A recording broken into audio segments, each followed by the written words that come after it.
കഷ്ടപ്പെട്ട് പണിയെടുത്ത് വണ്ണം കുറച്ച് ധൃതങ്ക മുളുകിയതനായി നിൽക്കുമ്പോൾ അപ്പുറത്തെ ചേച്ചിയുടെ വക ഒരു കമൻറ്റ്, മെലിഞ്ഞു പോയല്ലോ, ഡയബറ്റിക്സ് ആണോ? പോയി, കംപ്ലീറ്റ് മൂഡ് പോയി. ചിലരങ്ങനെയാണ്. ലോകം കീഴ്മേൽ മറിക്കാൻ ദൃഢനിശ്ചയം ചെയ്ത് ഇറങ്ങുന്ന നിങ്ങളെ 2 സെക്കൻഡ് കൊണ്ട് നീ ഒന്നുമല്ലെന്നും നിനക്കൊന്നും പറ്റില്ലെന്നും പറഞ്ഞു വിശ്വസിപ്പിക്കാൻ അപാര കഴിവാണ്. നോ, വാദിക്കാൻ നിൽക്കരുത്. മാനസാന്തരപ്പെടുത്താനും നെഗറ്റിവിറ്റിയിൽ PhD എടുത്തവരാണവർ.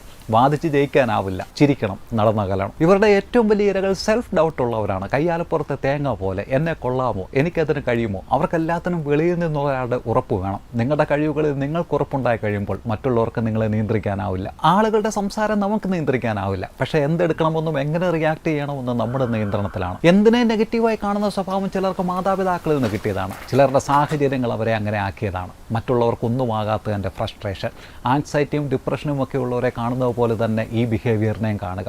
ഉള്ളിൽ സന്തോഷമില്ലാത്തവരെ മറ്റുള്ളവരുടെ സന്തോഷം കെടുത്താൻ ആഗ്രഹിക്കും. നിങ്ങൾ അങ്ങനെ ആകാതെ ഇരിക്കുക.